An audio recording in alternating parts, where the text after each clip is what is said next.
আসসালামু আলাইকুম। এই গরমে আইসক্রিম খেতে কার না মনে চায়? আর সেটা যদি হয় হোমমেড আইসক্রিম তাহলে তো আর কোনো কথাই নাই। আর তারপরে যদি হয় সেটা কাঁচা আমের আইসক্রিম। তো আমি খুবই সাধারণ অনেক অল্প উপকরণে আমি আইসক্রিম কীভাবে বানাই সেটা আমি শেয়ার করছি। আমগুলি ধুয়ে এরকম ভেজিটেবল পিলার দিয়ে আমি আমগুলি ছিলে নিচ্ছি। এইভাবে আমগুলি আমি কেটে তারপরে আমের আটি ছাড়া আমটা শুধু নিয়েছি, যেহেতু এখন আমের আটি হয়ে গেছে। এই আইসক্রিমে কিন্তু অ্যাকচুয়ালি আম বেশি পাকা বা বেশি কাঁচা ওরকম কোনো ব্যাপার না। বেশি পাকা হলে এই আইসক্রিমটা খেতে বেশি ভালো লাগে। তো তারপর আমি এইটা ধুয়ে ক্লিন করে নিয়েছি। তারপরে এখানে মোটামুটি 2 কাপের মতো আম হয়েছিল। তো আমি আবার প্রায় 600 গ্রামের মতো এখানে পানি দিয়েছি।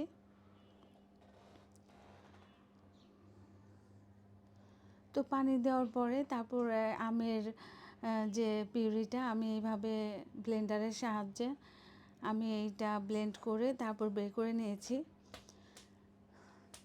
তবে এই আমের আইসক্রিম মানে আমার কাছে যেটা মনে হয় যে এই আঁশগুলি যতটা সম্ভব না দেওয়ার জন্য, এই আঁশগুলি যত কম থাকবে আইসক্রিমটা তত সফট হবে। আর এই আঁশগুলি যখন আইস জমে যাবে তখন একটু আইস ক্রিস্টালের মতো মানে একটু কসকস করবে মুখের মধ্যে, আর সেটা অবশ্যই খেতে অত সফট থাকবে না। তো আমি যেভাবে বানাচ্ছি সেটা অনেক সফট হবে। আমের জুসটা বের করে নেওয়ার পরে তো আমি একটা চুলাতে একটা হাঁড়ি বসাই দিচ্ছি। তো সেইখানে আমি 1 কাপ পরিমাণ চিনি দিয়েছি। এই আমটা কিন্তু অনেক টক। তো এই আমে কিন্তু 1 কাপের নিচে চিনি দিলে সেটা কিন্তু খেতে একটু বেশি টক লাগবে। তো আপনি যদি চান 1.5-2 কাপ চিনি পর্যন্ত দিতে পারেন।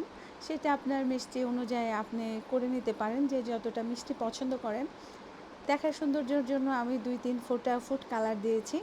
আর আপনি যদি সেটা বাসায় তৈরি করেন নিজের মতো করে, ফুড কালার দিতে হবে এইটা কোনো কথা না। তো এরকম একটা আইসক্রিমের বক্সের মধ্যে আমি আমের জুসগুলি নিয়ে নিলাম। আপনারা চাইলে এই আমটার মধ্যে কিন্তু যখন আমটা জাল দেওয়া হয়েছিল তখন আপনারা বিট লবণ দিতে পারতেন, পুদিনা পাতা, ধনিয়া পাতা দেওয়া যায়। কিন্তু আমার কাছে মনে হয় যে আইসক্রিম তো সবসময় মিষ্টি খেয়ে আমরা অভ্যস্ত, সেখানে সল্টেড আইসক্রিমটা কেমন যেন একটা ভালো লাগবে না। আর আমের যে একটা ফ্লেভার থাকবে সেই ফ্লেভারটা থাকবে না। বা দোকানে যে আমরা লেমন আইসক্রিমটা খাই ললিটা, তাহলে কিন্তু আমরা সেটারও স্বাদ পাবো না।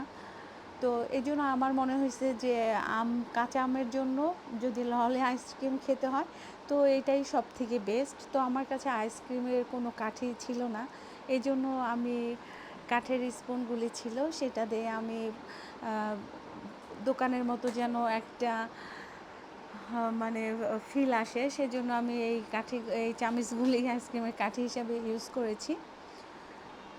তো এই আইসক্রিমটা জমতে কিন্তু অনেক সময় লাগছে আমার, 14-15 ঘন্টা লাগছে, কিন্তু অ্যাটলিস্ট আইসক্রিমগুলি জমছে।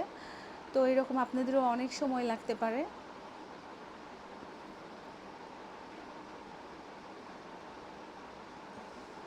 আইসক্রিমটা যত সাধারণভাবে তৈরি করেছি খেতে কিন্তু আসলে অনেক অসাধারণ হয়েছে।